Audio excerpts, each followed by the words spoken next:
All right, fellow babies, welcome back. It's the Pach-Attack. We have a question from the Ask Pack forum from Stewie Bob. Stewie Bob sounds like somebody whose parents are really confused as to what to name him. Dear Mr. Pachter, do you think the release of GTA 5 will affect the sales of next generation consoles, or vice versa?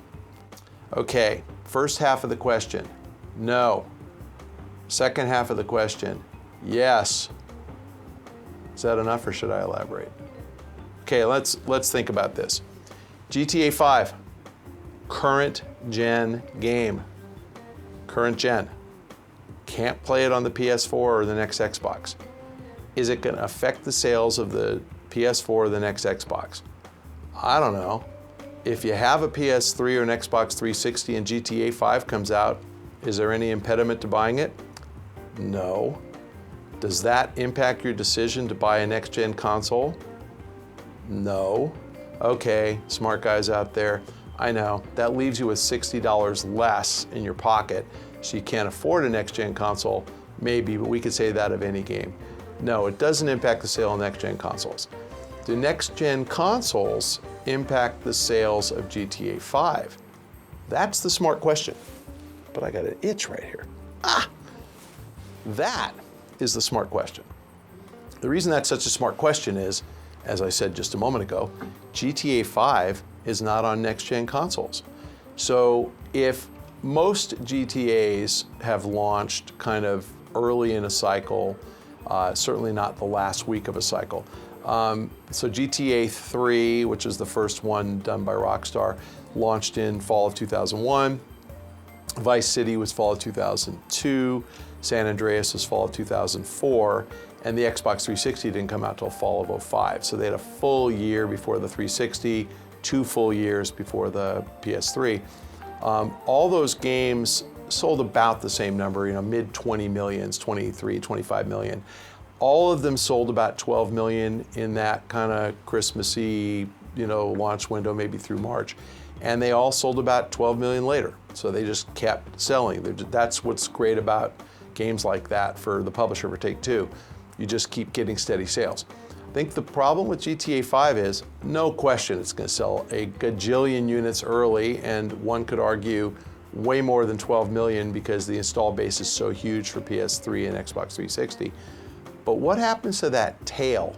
Now that next-gen consoles are coming out, a new console purchaser isn't buying GTA 5 because it's not on the new consoles. The only guy who's going to buy it who didn't buy it early is the guy who buys a PS3 for $100 or an Xbox 360 for $100 in future years.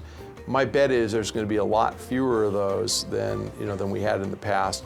So my bet is that sales of GTA 5 at catalog probably won't be as big as sales of prior versions of GTA. Again, just one of the things that happens to you when you launch a game super late in the cycle. I know that I've been criticized in the past for predicting that GTA would come out in 2010, 11, and 12. The reason I actually thought it was coming out earlier is because I thought that the Rockstar guys would get this concept, that if you release really late, you're going to impact sales at catalog. And apparently, either they don't realize it or they don't care. I'd vote for the latter, they don't care.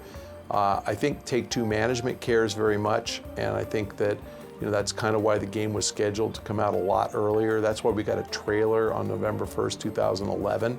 I think the intent was get this bad boy launched in 2012, but the Rockstar guys found something else to work on. Like, my guess is different radio stations depending on the model of the car you steal. So that's a really important feature you need to put into a game because it's almost unplayable if you can't switch to like Latino music when you're riding that lowrider car. But that's the kind of stuff that that's the kind of attention to detail that the Rockstar guys put into their games. And in fairness, people love that level of detail. I just don't know that that's economically adding a lot to sales. At the expense of launching so late that you're going to lose sales at catalog. So yes, I'm critical of the Rockstar guys for taking too long. If you pulled out your calendar and took a look, September 2013 is 5.5 years since GTA 4 launched. When April of '08, when the last one came out, was I think 3.5 years from San Andreas. So this extra 2 years, I mean, lots of other guys put out 5 versions, 6 versions of Call of Duty. It's not that hard, but it was hard for the Rockstar guys because getting those radio stations different in the car is really a tough thing to do. We have another question from Twitter from @NickGap. That guy is just like Nick Gap. He sits around all day thinking of Pach-Attack questions. I like this guy. What do you think of the recent Ratchet and Clank movie announcement personally and from a business standpoint? Personally, other than to say that I know the Insomniac guys love them and would like to see them make as much money as is humanly possible, I don't care. So I'm really happy that they're able to sell some of their IP and license some of their IP into a different discipline. And actually, I just said that now that I think about it, they made the game. For all I know, Sony owns the IP. My guess is that Insomniac gets a royalty on that. I'm probably not going to go see the movie. I have to say, I remember making the mistake of seeing the Mario Brothers movie, which I want to say had Bob Hoskins in it as Mario. You got to look that one up. Bob Hoskins, who's one of the better actors ever, he was in a movie called The Long Good Friday. I know that the Pach-Attack has been a source of movie tips. 1979, it was Pierce Brosnan's first movie, so worth seeing, really interesting movie. He's incomprehensible because he's got this crazy Cockney British accent, and I say that Marcus Beard does not have a crazy Cockney British accent. He's got a Welsh accent that is equally crazy. But Cockney's hard to understand. Anyway, he was Mario, and he was Cockney with a put-on Italian accent, and it was about the worst movie I ever saw. Until I saw the Mortal Kombat movie, which I think was, the guy won the Academy Award as Klaus von Bülow. What was it? Oh, Jeremy Irons. Jeremy Irons, I think. You remember that movie, Mortal Kombat? I think it was Jeremy Irons. Look it up. Boy, were those movies stinkers. So, the reason I'm even mentioning these crap movies is there's only been, as far as I know, 2 movie franchises that have ever actually worked based on video games, and that's Lara Croft, which absolutely worked, and let me give you a clue why. Lara Croft, for those of you who actually look at the character in a game, she's pretty hot. Now, we shouldn't be talking about that because that's very sexist, but she's pretty hot. I remember seeing some analysis of Lara Croft's breast size relative to her head size or something, and her breasts were like 4 times the size of her head. It was something crazy. But someone actually did an analysis and said if she was a human, she'd have like a 54-inch chest. Those of you who are too young to understand that, ask your mom what size bra she wears. It's not 54. So guys like Lara Croft, so you put Angelina Jolie in there, we're gonna go see the movie. That works. Resident Evil worked. I actually don't know why, because Resident Evil was kind of like any other zombie, scary, whatever, but it worked. And that's it. So I have low confidence in the outcome for any kind of a video game-based movie. I have low interest in seeing them. I will say if Ted Price at Insomniac invites me to the premiere, I'll probably go. And it depends on if they cast Angelina Jolie as Ratchet or Clank. I'm not sure, but we'll see. Oh, I love this question from Twitter, from @TomBoruta. He's showing such concern. Is your job becoming more difficult as more digital content is sold with less public sales data available? Okay, Tom Boruta, that's a brilliant question. In fact, my job is becoming easier. And the reason my job is easier is that when there's a lot of data, then there's a lot of pressure on me to be right. Now, I need to editorialize here. I know I'm never right, but I try really hard to get close. So if you're a NeoGAF member, I'm not going to upset you. I'm never right. We all know that.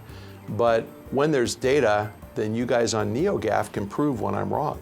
Because I'll say, such and such a game is going to sell 1 million units, and you guys can laugh and then show the data. It only sold 993,000. What a moron Pactor is. So data makes my job hard because I'm constantly having to defend any kind of assumptions I make, any kind of predictions I make. And I don't make predictions, I make assumptions. And when there's no data, then no one can audit whether I'm right or wrong. It makes my job a lot easier. So I love that there's no data on digital.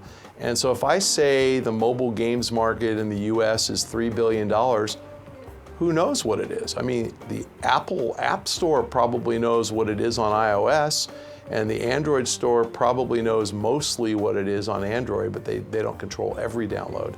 But they don't publish those numbers, so I say 3 billion. Who cares if it's 2.5 or 3.5? I know it's not 30, so I can get pretty close, and no, I love it when there's no data. The way I get paid is to help investors make decisions. The reason investors talk to me, as opposed to the 30 other guys who do what I do, is because they think I'm pretty close and I'm pretty credible.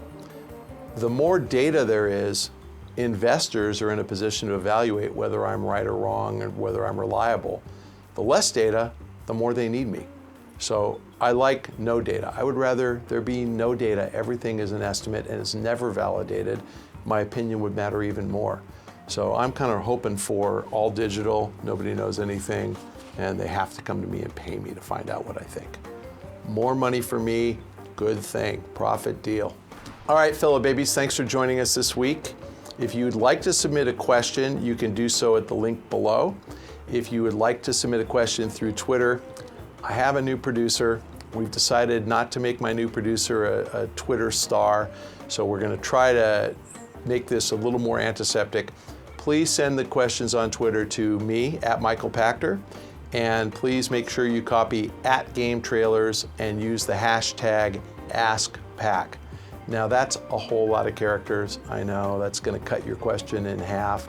So try to be industrious in how you ask your questions on Twitter.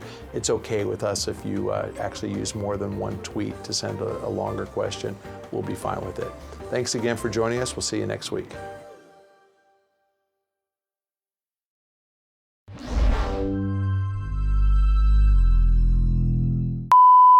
Rockstar guys don't like me because I trash on them all the time. But that's okay. They bring it on themselves. You know what I gotta say, the fun thing about trashing on Rockstar? Nobody else does. It's so weird. You think people do? We're all afraid to. Yeah, nobody trashes Rockstar. And it's like, I don't know. I mean, this is why I think people trash me, because it's like, oh, I gotta put that guy in his place because he's so arrogant and he thinks he's always right. Nobody ever puts the Rockstar guys in their place. It's like, they're far more successful than I am and deserve it. I mean, they absolutely create amazing games and they deserve every penny they make, and the games deserve to be, massive sellers. But nobody ever criticizes them for how infrequently they come out. And like Midnight Club, remember that franchise? Wow, how long has that been? 4 years, 5 years? Like, why does it take 5 years to make a racing game? See all of our shows and game reviews now on the brand new GT app on Xbox Live and the GT Originals iOS app too.